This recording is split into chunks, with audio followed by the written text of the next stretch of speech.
আরে বাহ, আম্মু একটু ঢং করে দাও তো। এই তো একটু ঢং করো তো, ঢং করো তো, দেখিয়ে দাও।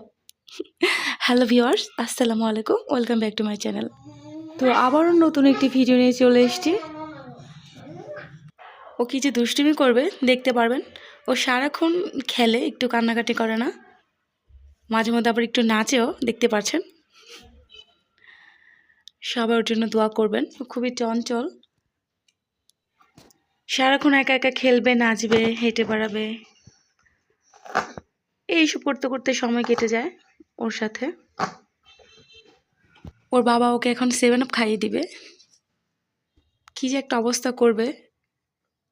এটা খুব পছন্দ করে, যদি এই বয়সে দেওয়া ঠিক না, বাট ও খুবই পছন্দ করে। একটু খেয়ে আবার চাইবে, বারবার চাইবে, আর না দিলে কান্না শুরু করে দিবে।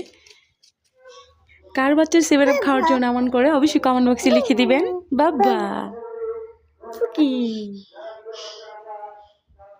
বল, আমার জন্য সবাই বেশি বেশি দোয়া করবা। কি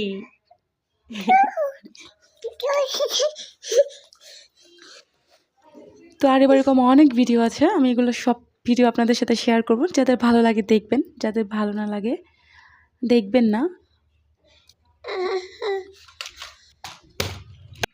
ওর বাবা একটু পরপর ওকে খাইয়ে দিচ্ছে, 7 আপ খাইয়ে দিচ্ছে। এগুলো আসলে বাচ্চাদের জন্য ভালো না। ওর ভয়ে না দিলে তো কান্নাকাটি শুরু করে দিবে, এজন্য হয়তো। যাই হোক, মাঝে মধ্যে একটু খেলে কিছু হয় না। আচ্ছা, বাবুদের কপালে টিপ দিলে এটা কি সত্যি কবিরা গুনাহ, বা সত্যি সত্যি কি গুনাহ হয়? আপনাকে জেনে থাকলে অবশ্যই কমেন্ট করবেন। তো এর জন্য আমি দিই না, আম্মু দেখলে মাঝে মাঝে দিয়ে দেয়। আমি এই বিষয়টাতে খুব ভালোভাবে জানি না, তাই আপনাদের প্রশ্ন করলাম।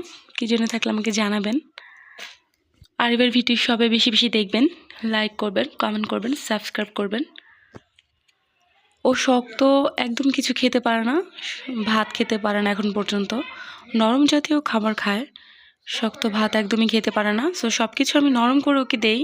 ও নুডলস খায়, আর হচ্ছে খিচুড়ি মাঝে মধ্যে খায়। একদম নরম করে রান্না করে দিলে খেতে পারে, না হয় খেতে পারে না।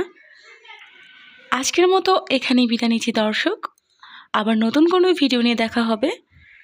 সো বেশি বেশি লাইক করবেন, কমেন্ট করবেন, অবশ্যই সাবস্ক্রাইব করবেন। আজকের মতো এখানে বাই বাই, আল্লাহ হাফেজ।